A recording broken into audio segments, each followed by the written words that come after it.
আল্লাহ নামাজ পড়ে, না না। আল্লাহ রোজা রাখে, না না। আল্লাহ যাকাত দেয়, না না। আল্লাহ কোরবানি করে, না না। আল্লাহ হজ করে, না না। আল্লাহ করে কি? আল্লাহ বলেন আমিও আমার হাবিব উপরে দরুদ পড়ি, আমার ফেরেশতারাও দরুদ পড়ে, তোমরাও দরুদ পড়ো। সুবহানাল্লাহ। আমরা রোজা রাখি, আল্লাহ রোজা রাখে না। আমরা হজ করি, আল্লাহ হজ করে না। আমরা যাকাত দিই, আল্লাহ যাকাত দেয় না। আল্লাহ একটা আমল করে আর সাজিবে, সেটা হচ্ছে রাসূলের উপর দরুদ পড়ে। আল্লাহ পাক সেজন্য বলতেছেন আমি দরুদ পড়ি, আমার ফেরেশতারাও দরুদ পড়ে, তোমরাও দরুদ পড়ো। সুবহানাল্লাহ। ইকমাম শিয়াম একটি কিতাব আছে। ইকমাম শিয়াম কিতাবের মধ্যে আছে একটা হাদিস শরীফ আছে। কিছু ফেরেশতা আছে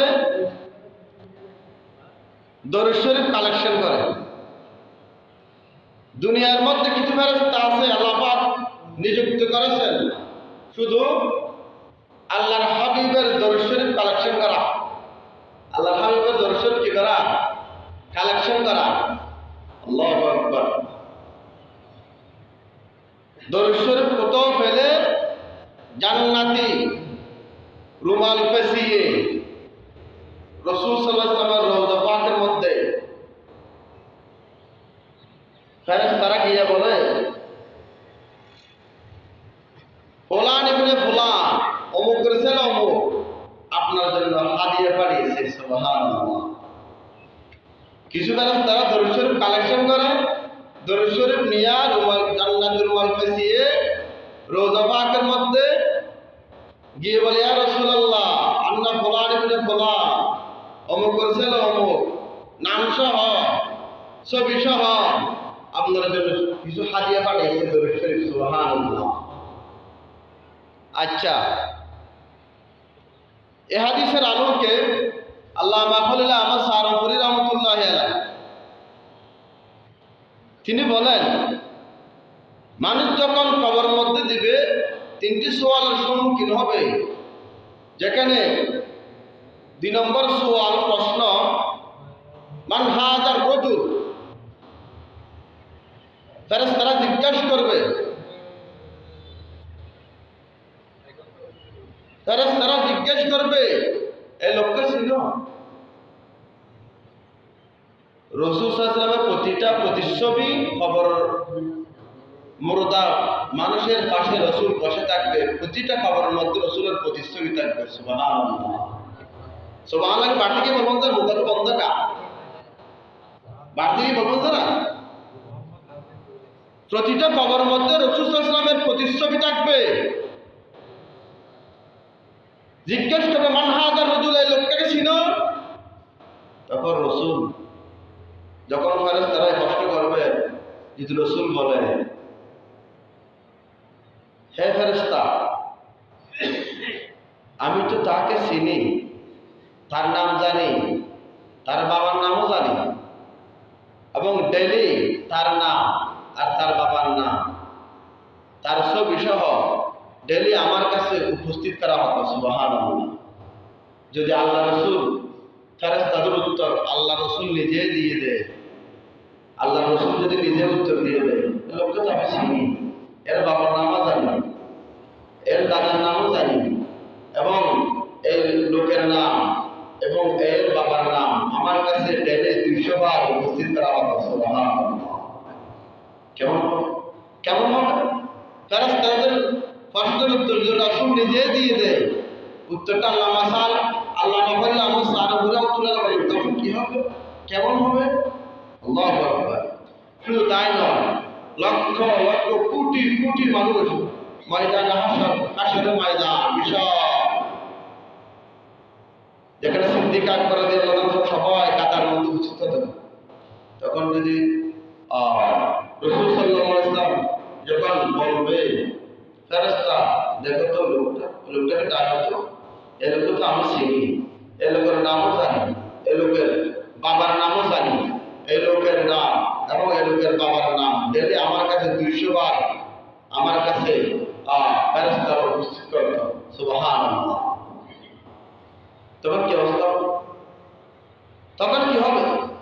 চিন্তা করবে, কোন দেশের প্রধানমন্ত্রী যদি হাজার হাজার লক্ষ মানুষের মাঝখানে যদি সমাবেশের মধ্যে একজন লোককে ডাকে, অমুক এদিকে আসে,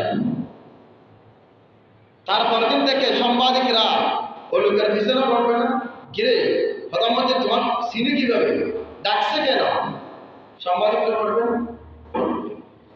আর যদি রাসূল সাল্লাল্লাহু আলাইহি ওয়াসাল্লাম এভাবে হাসরের ময়দানে যদি সুযোগ পায়, বলে ফেরেশতা ওই লোককে ডাকো, ওই লোকের আমি তো নামও জানি, বাবার নামও জানি, এ লোকের নাম, এ লোকের বাবার নাম আমার কাছে ডেইলি 200 বার 300 বার ফেরেশতারা উপস্থিত করত। সুবহানাল্লাহ। প্রিয় হাজিরিন, একজন লোকের নাম যদি 1 বছর আগে শুনে অনেকের জেহান পালো নাম মনে রাখতে পারে। আমরা ছাত্রদের নাম মনে রাখি না মাদ্রাসায়, একজন ছাত্র যদি 2015 সালে পারক করেছিল, আমরা তার নামও বলতে পারবো, তার বাবার নামও বলতে পারবো। কারণ কি, এগুলি জেহানের মধ্যে বসে যায়। তাহলে বোঝা গেল একজন লোকের নাম 1 বছর আগে শুনলেও আপনারা বলতে পারবেন না, অনেকের নাম পারবেন। আচ্ছা বলেন, এখন যদি সেই নাম যদি 6 মাসে শুনি, আরো বেশি জেহান মনে থাকবে না। আর যদি মাসে মাসে শুনি, একজন মানুষের নাম যদি মাসে মাসে শুনি, আরো বেশি মনে থাকবে না। আর যদি সপ্তাহে হয় কেমন হবে? আর যদি সপ্তাহে নয়, দিনে দিনে শুনি, প্রতিদিন শুনি, একজন লোকের নাম মনে থাকবে না মুরব্বীরা। আর যদি এই একজন লোকের নাম যদি ডেলি 100 বার নয় 200 বার সকাল বিকাল যদি শুনি, ওই লোকের নাম মনে থাকবে না। রাসূল সাল্লাল্লাহু আলাইহি ওয়াসাল্লামের একজন মানুষের নাম যদি বারবার শুনে, বারবার দেখে, ছবি সহ মনে থাকবে না। আল্লাহ। সেজন্য রাসূল সাল্লাল্লাহু আলাইহি ওয়াসাল্লাম বলেছেন, মান সাল্লা আলাইয়া ওয়াহিদাতান সাল্লাল্লাহু আশারু মাররাত, যে ব্যক্তি আমি হাবিবের উপর একবার দরুদ শরীফ পড়লো, তার উপর সাথে সাথে 10টা রহমত। সুবহানাল্লাহ। রহমত মানে রহমতের 10 ভাগের যদি 1 ভাগ হয়ে যায়, তাহলে নিশ্চয় জান্নাতি, নিশ্চয় জান্নাতি। যে রহমতের 10 ভাগের 1 ভাগ পাই যাবে, তার কোনোদিন নামাজ ছুটবে না, তার কোনোদিন জিকির আজকার ছুটবে না। আল্লাহ রহমতের 10 ভাগের যদি 1 ভাগ পেয়ে যায়। রহমত কি? রহমতের তরজমা হচ্ছে আত-তাওফীক বিতাআতিল্লাহ, আল্লাহর ইবাদতের তৌফিক পাওয়া, নেক কাজের তৌফিক পাওয়ার নাম হচ্ছে রহমত পাওয়া।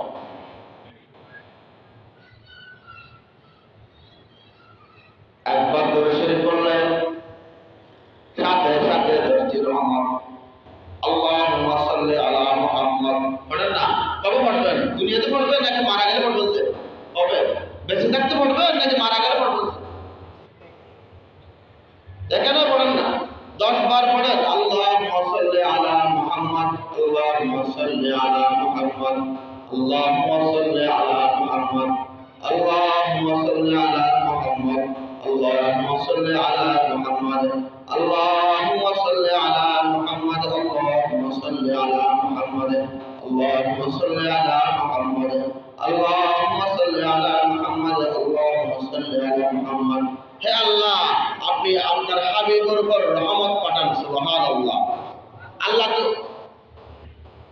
আল্লাহ তো বলতেছেন, আমি তো আমার হাবিবের উপর রহমত করতেছি, করেছি, করব। আগেও রহমত করেছি, এখনো করতেছি, সামনেও করব। কিন্তু তুমি বান্দা আমার হাবিবের উপর দরুদ শরীফ পড়ার কারণে তোমার উপর আমি 1 বার নয় 10 বার রহমত নাযিল করব। সুবহানাল্লাহ। 1 বার দরুদ শরীফ পড়লে 10 বার রহমত।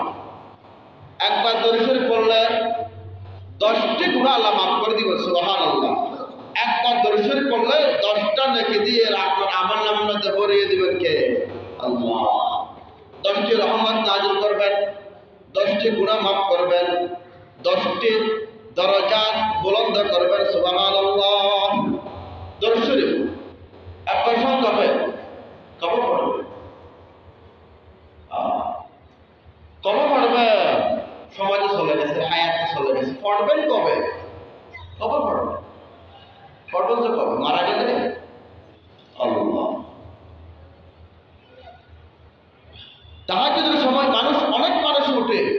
দোয়া করে রবের কাছে, অনেকে বিভিন্ন ধরনের দোয়া আল্লাহর কাছে মশগুল হয় দোয়ার মধ্যে। আরেকজন মানুষ আছে, উনি কোনো দোয়া পড়ে না, শুধু দরুদ শরীফ পড়ে, সংক্ষেপে, একদম সংক্ষেপে দরুদ শরীফ মুখে মুখে পড়ি সাল্লাল্লাহু আলাইহি ওয়াসাল্লাম, একদম সংক্ষেপে দরুদ শরীফ সাল্লাল্লাহু আলাইহি ওয়াসাল্লাম, সাল্লাল্লাহু আলাইহি ওয়াসাল্লাম, সাল্লাল্লাহু আলাইহি ওয়াসাল্লাম, সাল্লাল্লাহু আলাইহি ওয়াসাল্লাম, সাল্লাল্লাহু আলাইহি ওয়াসাল্লাম, সাল্লাল্লাহু আলাইহি ওয়াসাল্লাম, সাল্লাল্লাহু আলাইহি ওয়াসাল্লাম, সাল্লাল্লাহু আলাইহি ওয়াসাল্লাম, সংক্ষেপে দরুদ শরীফ। আপনি অফিসে যাচ্ছেন, গাড়িতে বসা, সকলে একটা ছোট একটা তসবিহ রাখবেন, তসবিহ ছোট। দোকানে দেখেন, দোকানে বসেন, দোকানে একটা রাখবেন, ভালো শুনেছি একটা রাখবেন তসবিহ, আপনাকে মনে করিয়ে দিবে তসবিহ আমার কাছে।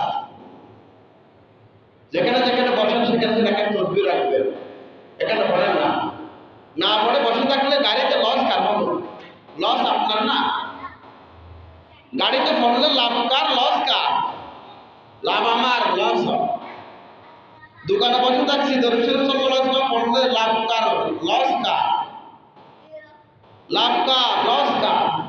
না পড়লে লস আমার, লস আমার। বাড়িতে ঘুমাচ্ছে, শুয়ে যাচ্ছে, সাল্লাল্লাহু আলাইহি ওয়াসাল্লাম দরুদ শরীফ 10 বার পড়লাম, সকালে 10 বার, দুপুরে 10 বার, রাত্রে 10 বার। 10-এ একবার রহমতের 10-এ 1000, 10-এ 10 বার বললে কত সওয়াব?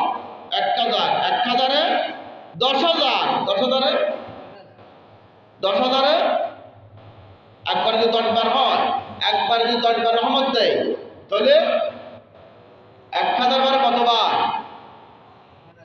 10, হ্যাঁ 10,000, 10,000 বারে গণিতে জানি না। আচ্ছা, তাইলে এই রহমত কম্পিউটার মতো উঠতে থাকে। যেখানে যাচ্ছি কাজের ফাঁকে এই দরুদ শরীফটা পড়ো, সাল্লাল্লাহু আলাইহি ওয়াসাল্লাম, সাল্লাল্লাহু আলাইহি ওয়াসাল্লাম, সাল্লাল্লাহু আলাইহি ওয়াসাল্লাম। হযরত সাহাবী হযরত উবাই ইবনে কাব রাদিয়াল্লাহু তাআলা আনহু, তিনি রাসূল সাল্লাল্লাহু আলাইহি ওয়াসাল্লামকে বলতেছেন, একদিন ইয়া রাসূলুল্লাহ, আমি আপনার উপর বেশি বেশি দরুদ শরীফ পড়ি, বেশি বেশি। আমি এখন বুঝতে পারছি না যে আমি কতটুকু দরুদ শরীফ পড়লে আমার হক আদায় হবে এবং আমি আপনার প্রিয় হতে পারবো। কতটুকু দরুদ শরীফ পড়লে আমি বুঝতে পারছি না। তিরমিজি শরীফের হাদিস, তিনি বলতেছেন, মা শিখতা, তোমার যতটুকু মন চায়। তখন তিনি বলতে, তাহলে আমি একটা কাজ করি, গোটা দুনিয়ার সমস্ত আমল, তসবিহ, তাহলিল, যা আছে, জিকির আজকার, এগুলি আমি 4 ভাগ করব, 4 ভাগে 3 ভাগ এগুলি কাজ করব, জিকির আজকার, নামাজ এগুলো করব, আর 1 ভাগ আমি শুধু দরুদ শরীফ পড়ব। তখন রাসূল বলেন, মা শিখতা ফাইন জিক্তা ফাহুয়া খায়রুল লাক, তোমার যেমন মন চায় তেমন করো, যদি দরুদ শরীফকে বাড়িয়ে পড়তে পারো তাহলে তোমার কল্যাণ হবে, লাভ হবে। সুবহানাল্লাহ। তখন রাসূল সাল্লাল্লাহু আলাইহি ওয়াসাল্লাম একথা বলার পরে তিনি বলতেছেন, তাহলে আমি গোটা দুনিয়ার আমলকে 2 ভাগ করি, আর 2 ভাগ নিসফানে, আমি 2 ভাগ করি, 2 ভাগ করি। 1 ভাগ আমি সমস্ত আমল করব, আর 1 ভাগ শুধু আমি আপনার উপর দরুদ শরীফ পড়ব। তখন রাসূল বলেন, মা শিখতা ফাইন জিক্তা ফাহুয়া খায়রুল লাক, ঠিক আছে, তোমার যতটুকু মন চায় ততটুকু দরুদ শরীফ পড়ো, আর যদি তুমি দরুদ শরীফ এর চেয়ে আর বেশি পড়তে পারো তাহলে তোমার লাভ হবে। সুবহানাল্লাহ, লস হবে না, তুমি টকে যাবে না। তখন একথা বলার পরে তিনি বলতেন, ইয়া রাসূলুল্লাহ, তাহলে আমি একটা কাজ করি, দুনিয়ার সমস্ত আমল আমি 4 ভাগ করে 3 ভাগে আমি দরুদ শরীফ পড়ব, 1 ভাগ শুধু অন্য আমল করব, আর 3 ভাগ শুধু দরুদ শরীফ পড়ব। তখন রাসূল বলেন, মা শিখতা ফাইন জিক্তা ফাহুয়া খায়রুল লাক, তোমার যতটুকু মন চায় দরুদ শরীফ পড়ো, হ্যাঁ, তবে যদি তুমি দরুদ শরীফ আরো বেশি পড়তে পারো, এটা তোমার জন্য ফাহুয়া খায়রুল লাক, এটা তোমার জন্য কল্যাণকর হবে, আরো নেক হবে। সুবহানাল্লাহ। তখন উনি বলতেছেন, ইয়া রাসূলুল্লাহ, তো আমি সারাটি দিন কোনো আমল করবো না, কোনো কাজ করবো না, শুধু আমি একটা আমল করব, আপনি হাবিবের উপরে শুধু দরুদ শরীফ পড়তেই থাকবো। সুবহানাল্লাহ। তখন রাসূল বলেন,